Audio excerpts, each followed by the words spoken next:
کہ امام حسین کو اپنے سینے کے ساتھ لگایا ہوا تھا. توجہ کرنی ہے، منظر کو دیکھنا ہے.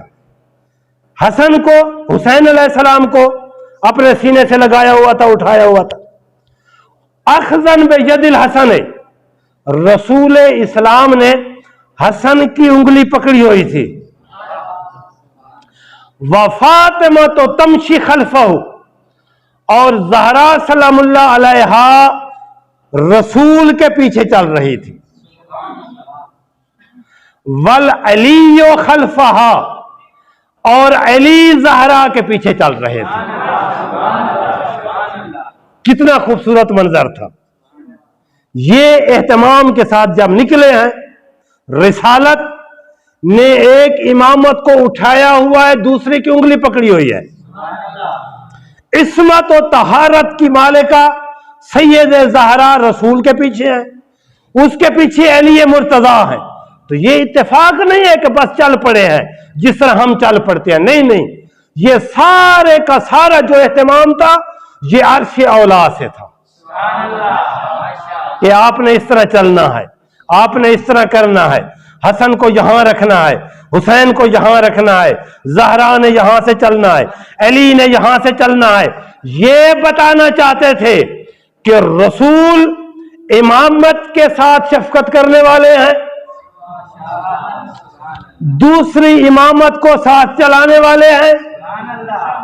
زہرا سلام اللہ علیہ بابے کی حفاظت کرنے والی ہے، اور علی کو سب کے پیچھے چلا کے خدا نے بتا دیا کہ ان چار کی حفاظت کرنے والے علی ابن ابی طالب.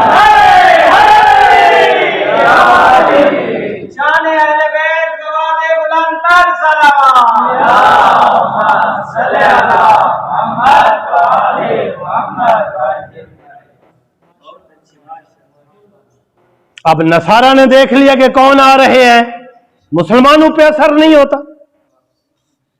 مسلمان موجودات بھی پڑھتے ہیں، فضائل بھی پڑھتے ہیں، سب کچھ پڑھتے ہیں، لیکن اثر نہیں ہوتا. یہ نصارہ تھے. جب دیکھا ہے کہ اس اہتمام کے ساتھ آ رہے ہیں، تو ان کا جو بڑا عالم دین تھا، جس نے تورات بھی پڑھی ہوئی تھی، جس نے انجیل بھی پڑھی ہوئی تھی، جس نے قرآن کا مطالعہ بھی کیا ہوا تھا، جس نے آسمانی صحائف کو بھی پڑھا ہوا تھا، وہ ایک جملہ کہتا ہے، تاریخی جملہ، اپنی قوم کی طرح مخاطب ہوتا ہے اور کہتا ہے کہ اے میری قوم، یہ جو ذوات آ رہی ہیں، یہ جو ہستیاں آ رہی ہیں، یہ جو لوگ آ رہے ہیں، مجھے عیسیٰ کی قسم، اگر یہ لوگ اس پہاڑ کو حکم دیں کہ یہاں سے چلا جا، تو یہ پہاڑ بھی اپنی جگہ سے ہٹ جائے گا.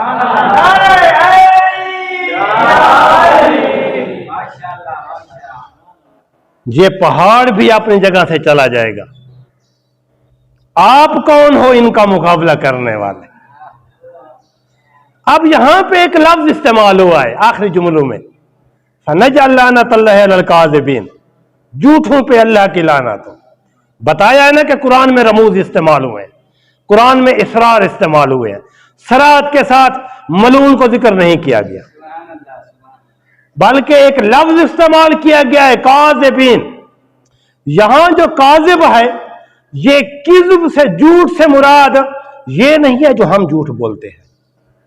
یہ کوئی بڑا جھوٹ ہے جس پہ خدا لعنت کر رہا ہے. یہ کوئی ایسا جھوٹ ہے اور ایسا جھوٹا ہے کہ جس کے بارے میں خود رسول فرما رہا ہے کہ اس پہ مل کے لعنت کرتے ہیں اس پہ. تو یہ جھوٹ نہیں ہے جو ہم ایک دوسرے میں لوگ بولتے ہیں، یہ نہیں ہے، بلکہ یہ جھوٹ کیا ہے؟ مفسرین فرماتے ہیں کہ یہ جھوٹ علی کی ولایت کا انکار ہے، زہرا کی عصمت کا انکار ہے، حسنین شریفین کی امامت کا انکار ہے. تو جو شخص بھی قیامت تک، فعل مضارع آپ لوگ جانتے ہیں، استمرار پہ دلالت کرتا ہے، نجعل، ابھی نہیں، قیامت تک لعنت، قیامت تک لعنت، نجعل لعنت اللہ علی الکاذبین. تو فعل مضارع استعمال کر کے رسول اسلام حکم خدا سے یہ بتا رہے ہیں کہ قیامت تک جو شخص بھی ان کے مقابل میں آ گیا وہ ملعون ہے.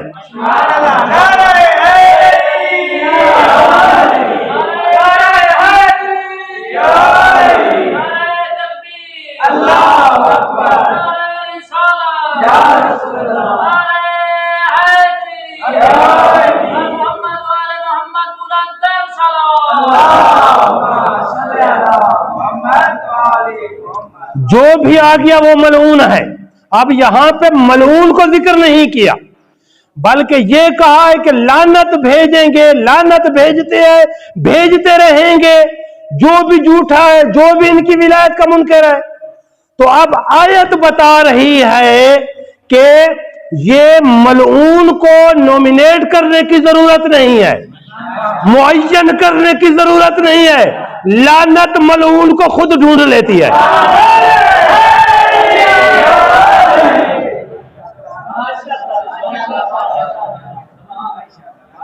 خود ڈھونڈ لیتی ہے, ضرورت نہیں ہے.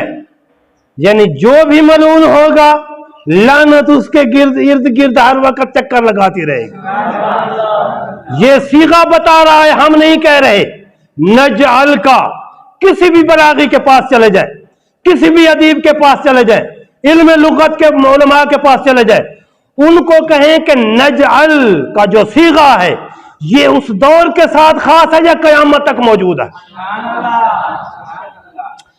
کیل کال کرے گا, ٹال مٹول کرے گا, اس کو کہیں کہ وہ کہیں جو سیبوے نے کہا ہے, اس کو کہیں کہ وہ کہیں جو مبرد نے کہا ہے, اس کو کہیں کہ وہ کہیں جو فرا نے کہا ہے. تو یقیناً آخر میں یہی جواب دے گا کہ فعل مضارع استمرار پہ دلالت کرتا ہے, اور یہ جو لعنت ہے قیامت تک یہ مستمر ہے, قیامت تک جاری ہے. تو یہ مباحثے کا اہتمام کر کے خداوند عالم نے یہاں پہ اپنے رسول کی مدد کی ہے. کس کے ساتھ؟ اپنے اہل بیت کے ساتھ, رسول کے اہل بیت کے ساتھ. مختلف مقامات پہ مبالغے میں رسول آئے ہیں اہتمام کر کے. اہل بیت کے ساتھ جناب علی کو بھی لے کے آئے ہیں, جناب زہرا کو بھی لے کے آئے ہیں, حسن اور حسین کو بھی لے کے آئے ہیں, تمام کو لے کے آئے ہیں. لیکن یہ دین کی حفاظت تھی یہاں پہ. اس کے بعد یہ جو ہستیاں مباحثے میں آئی ہیں ان کے لیے ضروری تھا کہ جس طرح رسول نے اہتمام کیا ہے دین کی حفاظت کا اس طرح اہتمام کرے. اب ہر نے اپنی اپنی ذمہ داری نبھائی. رسول کے بعد جناب زہرا تھی, جناب زہرا نے اپنی ذمہ داری نبھائی ہے. اس کے بعد جناب علی مرتضیٰ تھے. روایت یہی کہتی ہے کہ رسول کی وفات کے بعد, رسول کی شہادت کے بعد, رسول کے چلے جانے کے بعد اکثر راتوں میں علی ابن ابی طالب جناب زہرا کو خچر پہ بٹھاتے تھے اور اس کی لگام کو پکڑتے تھے مدینہ کی گلیوں میں اور کہتے تھے اے لوگو یہ رسول کی بیٹی ہے, میں نفس رسول ہوں. یہ وہ ہے کہ جو آیت تطہیر کی مصداق ہے, یہ وہ ہے کہ جو آیت مبالغہ کی مصداق ہے, یہ وہ ہے جو سورت دہر کی مصداق ہے. اب یہ کہہ رہی ہے کہ رسول کے بعد علی ابن ابی طالب ولی ہے, تو علی کی مظلومیت اس سے زیادہ کیا ہو سکتی ہے کہ رسول کی بیٹی اور اپنی بیوی کو مدینہ کی گلیوں میں اس لیے چکر لگوا رہے ہیں تاکہ لوگ علی کی ولایت کو تسلیم کر لیں. اب علی کا دور گزر گیا ہے. اب ایک ایسا دور آیا کہ جہاں پہ ضرورت تھی ایک ایسے رہنما کی کہ جو ان منکرین رسالت, منکرین امامت کے سامنے نکلے. وہ کیا تھے؟ مدینہ سے اہتمام کر کے نکلے ہیں. حسین ابن علی نکلے ہیں, مدینہ سے نکلے ہیں, اور یہ ایام ازا ہیں. یہاں پہ ضروری ہے ہمارے لیے ذکر کرنا.